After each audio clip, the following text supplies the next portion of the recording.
Satu dari dua pelaku pencurian ubi di Kabupaten Deli Serdang, Sumatera Utara dibakar. Korban disiram bensin dan dibakar hidup-hidup saat hendak meminta maaf kepada pemilik lahan pertanian.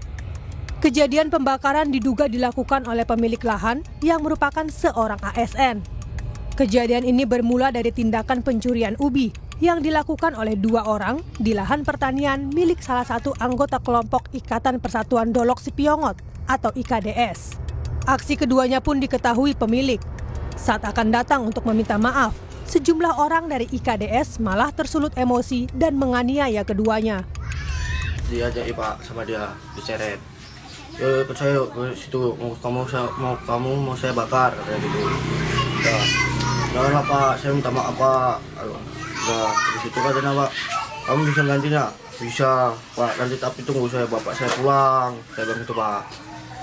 Nggak bisa, udah kamu nggak bisa gantinya. Udah kamu saya siram bensin. Disiram bensin habis itu saya disepak muka saya nih Pak. Kepala Dusun 1 Desa Bandar Kelipa mengatakan, pelaku pembakaran sempat bertingkah arogan saat ditanyakan mengapa membakar korban. Siapa yang bakar, Bang? Nggak ada dibakar. Jadi yang dibakar setika, siapa yang bakar? Apa yang di sebelah itu baju putih gitu. Oh gitu Pak, namanya nyuri. Harus dibakar gitu bahasanya. Jadi aku bilang ada undang-undang seperti itu Pak. Kalau ada silakan ya Pak Jepang pada Pak. Dari sisa bisnis Pak pegang itu bakar Jepang. Mau saya di sini bilang gitu. Nggak berani ada. Jadi kejadian pembakaran itu kita pun nggak tahu Pak. Kalau kejadian itu pembakaran itu nggak tahu. Polisi kemudian menangkap seorang ASN yang membakar pencuri ubi di ladang miliknya. Ia ditangkap di sebuah warung kopi di Jalan Letda Sujono Medan, Sumatera Utara. Polisi juga menangkap satu pelaku lain yang turut mengancam korban dengan senjata api. Korban karena disulut emosi, diduga korban ini melakukan pencurian ubi milik daripada tersangka yang sudah kita amankan. Seberapa banyak ubi yang dicuri Pak Kapolsek? Dari yang diperlihatkan ubi itu hanya satu goni. Iya, yang kita amankan ini tadi saya sampaikan HR ini adalah pekerjaannya sebagai PNS, sebagai guru. Akibat peristiwa itu, korban mengalami luka bakar sebanyak 20% di bagian dada, leher, dan tangan. Tim Liputan, Kompas TV. Untuk mengetahui proses hukum kasus ini, kita akan terhubung dengan kuasa hukum korban Riki Irawan di Medan, Sumatera Utara. Selamat sore Pak Riki.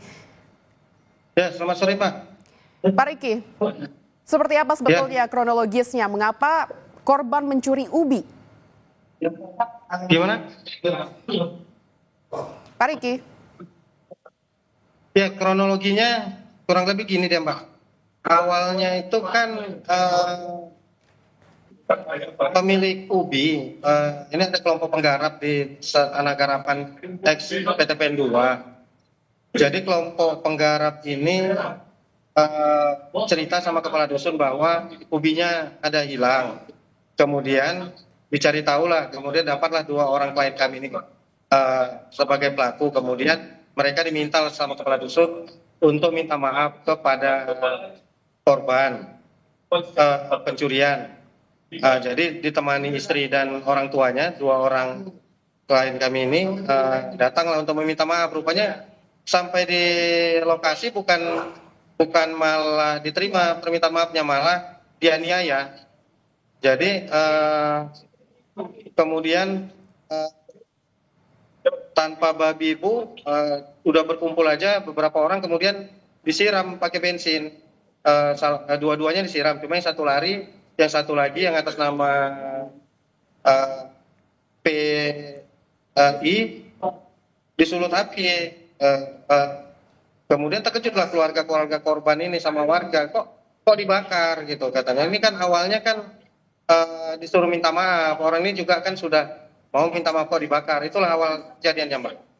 Pak Riki, korban sudah sempat meminta maaf kepada pelaku. Namun kenapa korban justru dibakar? Tadi keterangan Anda juga didampingi oleh kepala dusun begitu ya? Iya Mbak. Lantas kenapa korban justru dibakar Pak setelah meminta maaf?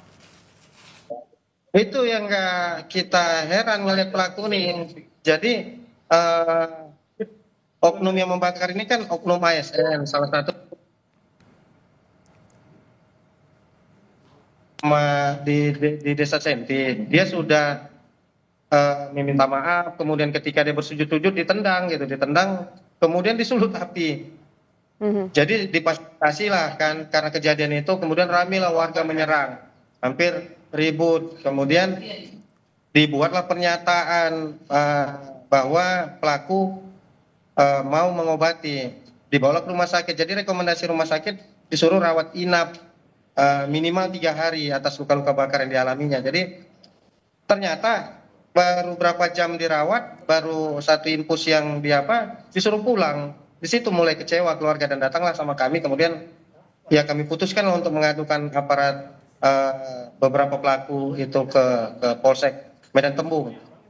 Baik Pak Riki, terima kasih untuk informasinya. Semoga terus mendapatkan titik terang karena pelaku juga telah ditangkap oleh polisi. Terima kasih Pak Riki.